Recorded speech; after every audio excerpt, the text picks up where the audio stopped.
చదువుకోవాలనుకుంటే, ఎందుకంటే చదువుకి ఎప్పుడు కూడా ఎవరు దూరంగా ఉండకూడదు, చదువు దగ్గర చెయ్యాలని చెప్పేసి ఒకవేళ విద్యాసంస్థ దూరంగా సరే ఆడుకోవాలని చెప్పేసి అయితే పిల్లలకేమో 10,000 రూపాయలు, వాటికి చదువుకున్న పిల్లలకి 15,000 రూపాయలు, డిగ్రీ చదువుతున్న పిల్లలకి 20,000 రూపాయలు, 2 దఫాలుగా వసతి దీవెన చేస్తా ఉన్నారు. ఆటోలు ఖర్చు కింద జగన్మోహన్ గారు చదువుకి ఖర్చు పెట్టే కాకుండా వారు ఉండేందుకు వసతి కోసం కూడా ఆటోస్ కోసం కూడా ఖర్చు పెట్టే దైవత్వం ఎవరంటే దార్శనికత కలిగిన లీడరు జగన్మోహన్ రెడ్డి గారు. Is the living legendary. ఎవరు? Living legend. అలాంటి జగన్మోహన్ రెడ్డి గారితో మీరు ఈ రోజు రక్షాబంధం కట్టారు. మీ అందరి రక్షణ కోసం అందరంటే మీరేమో అతని రక్షణ కోసం ఉంటారన్నమాట. మరి 2024లో మీరందరూ మీ ఇంట్లో ఉండే వాళ్ళందరూ కూడా, ఎందుకంటే మీ అమ్మ నాన్నకి చెప్పాలి, అడగాలి, అమ్మా ఎవరు వేస్తారు ఓటు? జగన్మోహన్ రెడ్డి గారు వేస్తానికి చెప్పాలి. ఒక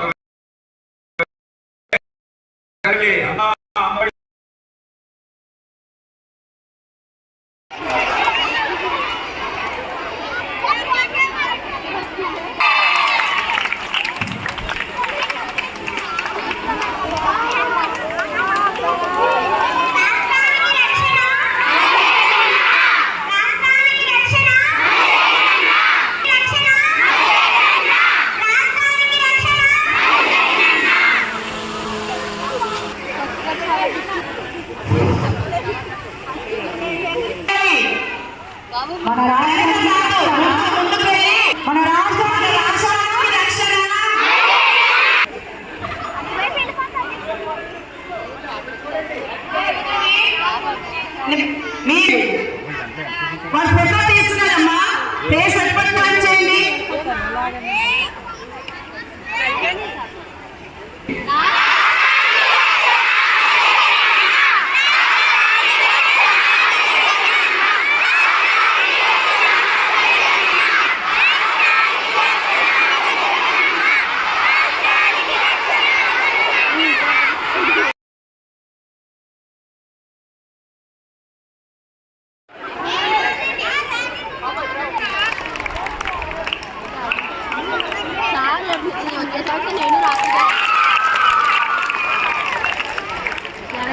మొత్తం అంతా పాడుతుంది సార్.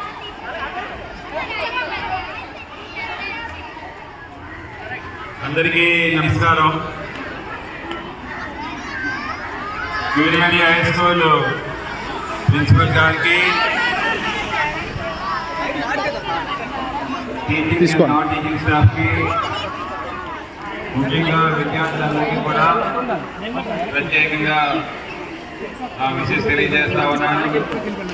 అలాగే మా నాయకులు కొల్లి సింహాచలం గారు, నవీనా బేగం గారు, విజయ్ ఖాన్ గారు, శిశు గారు, నగారమ్మ గారు, వేదా వెంకటరత్నం గారు, అలాగనే రాష్ట్రానికి రక్షణ, రాష్ట్రానికి రక్షణ, మనందరి రక్షణ జగన్ అన్న. ఆ రక్షణ మన జగన్ అన్న. ఈ రక్షణ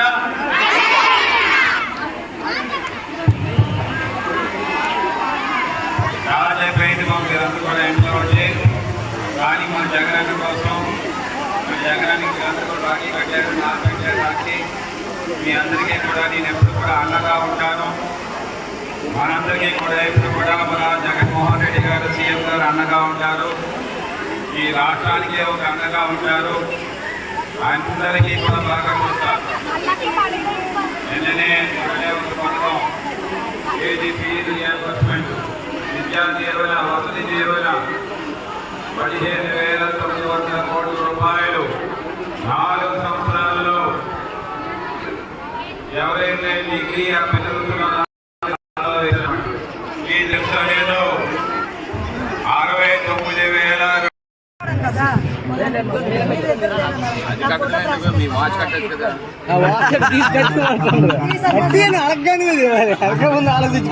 డబ్బులు యాభై రక్షణ చెప్పండి అలా చూస్తారండి.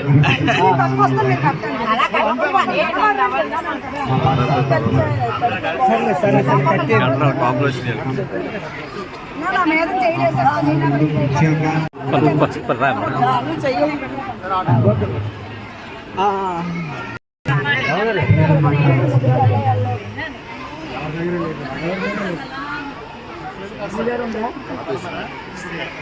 సౌమ్య సభను ఉద్దేశించి ఇందాక నుండి తీసే అరేంజ్మెంట్ చేసిద్దాం ఇది.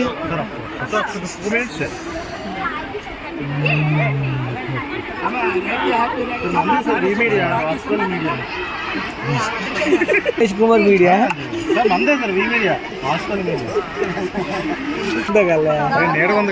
వచ్చి బ్యాక్ రైడ్ వచ్చింది.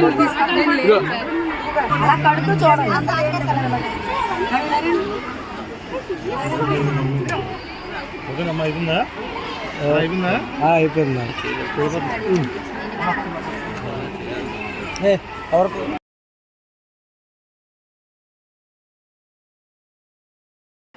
విశాఖపట్నం దక్షిణ నియోజకవర్గంలో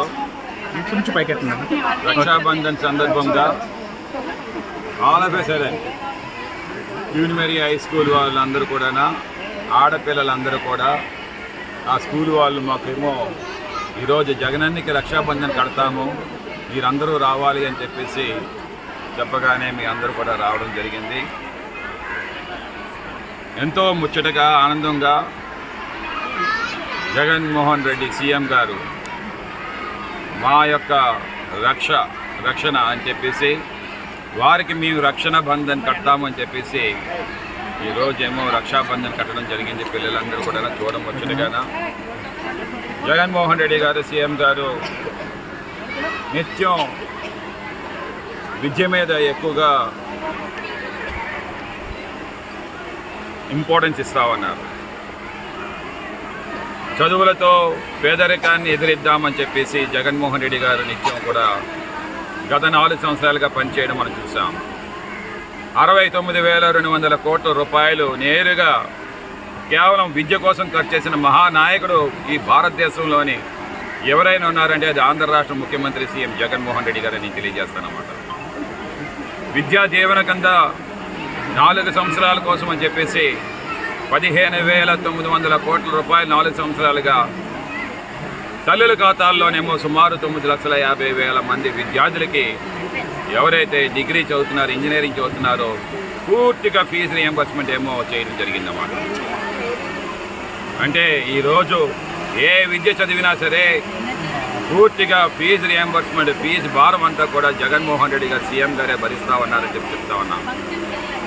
ఎవరైతే విద్యా సంస్థలకు దూరం అవుతా ఉన్నారో విద్యకు దూరం అవుతున్నారో విద్యకి భారం కాకూడదు అని చెప్పేసి వసతి దీవెన అని చెప్పేసి సుమారు 5,000 కోట్ల రూపాయలు 4 సంవత్సరాల్లో ఎవరైతే ఐటీఐ చదువుతా ఉన్నారో వాళ్ళకేమో 10,000 రూపాయలు వాళ్ళ ఖాతాల్లో 2 దఫాలుగా, పాలిటెక్నిక్ చదువుతున్న వాళ్ళకేమో 15,000, డిగ్రీ చదువుతున్న వాళ్ళకి 20,000 ఖాతాల్లోనేమో వారికి నేరుగా వేసి ఈరోజు చదువులతో పేదరికాన్ని ఎదిరిద్దామని చెప్పేసి జగన్మోహన్ రెడ్డి గారు ముందుకు వెళ్తా ఉన్నారన్నమాట.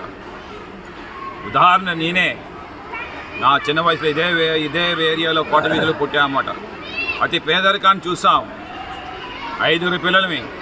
కానీ మా నాన్నగారు ఆకాంక్ష ఒకటే, పిల్లలందరినీ చదివించాలి. ఒక మత్స్యకారు కుటుంబంలో జన్మించినా కానీ పిల్లల్ని చదివేస్తే వాళ్ళే చక్కగా సంపాదన చేసుకోగలుగుతారు, ఒక మంచి జీవితం సాధించగలుగుతారని చెప్పేసి మా అందరి చదివిస్తే నేను ఒక ఎమ్మెల్యేగా ఈరోజు అయ్యానంటే అది మా నాన్నగారి యొక్క కృషి. ఆ రోజు అన్నమాట విద్య ఇవ్వడం వల్ల. మా తమ్ముడు ఇక్కడ కేజీహెచ్లో డాక్టర్, అలాగే మా 3 సిస్టర్స్ ఇదే స్కూల్లో యూనిమరీలో చదివి ఈరోజేమో గవర్నమెంట్ టీచర్స్గా ఉన్నారన్నమాట. అంటే విద్యకుండే వాల్యూ ఈరోజు పేదరికాన్ని ఏమో ఎదిరించగలిగే శక్తి వస్తుందన్నమాట. అదే జగన్మోహన్ రెడ్డి గారు చేస్తామన్నారు. ఒక ఇన్నోవేటివ్ ప్రోగ్రామ్స్తో జగన్మోహన్ రెడ్డి గారు కంప్లీట్గా ఒక నాలెడ్జ్ హబ్గా తయారు చేసి ఈ రాష్ట్రంలోని ఒక నాలెడ్జ్ హబ్గా తయారు చేసి ఒక పూల్ ఆఫ్ టాలెంట్ ఏమో తయారు చేసి ప్రపంచ దేశాల్లో ఇండస్ట్రియల్ హబ్గా తయారవ్వాలి. ఆంధ్ర రాష్ట్రం గ్లోబల్ హబ్గా తయారవ్వాలి. ప్రపంచ దేశాలు ఏ దేశమైనా సరే, ఏ రాష్ట్రమైనా సరే ఏదైనా ఇండస్ట్రీ పెట్టాలంటే అది ఈజ్ ఆఫ్ డూయింగ్ బిజినెస్లోనేమో నంబర్ 1 స్థానంలో ఉండే ఆంధ్ర రాష్ట్రం అయి ఉంటుంది. కాబట్టి ఆంధ్ర రాష్ట్రంలో పెట్టాలి. అక్కడ పూల్ ఆఫ్ టాలెంట్ ఉంది, నాలెడ్జ్ టాలెంట్ ఉంది, మంచి విద్యార్థులు ఉన్నారు, బాగా విద్య సంపాదించుకుని ఉన్నారు. మన ఇండస్ట్రీస్ని ఏమో ఎదిగించగలుగుతారని చెప్పేసి అలాంటి కృషితో ఏమో ఈరోజు ఆంధ్ర రాష్ట్రాన్ని అభివృద్ధి చేస్తూ ఉన్నారని చెప్పి నేను చెప్పడానికి చాలా ఆనందపడుతున్నాను. జై జగన్. Okay sir.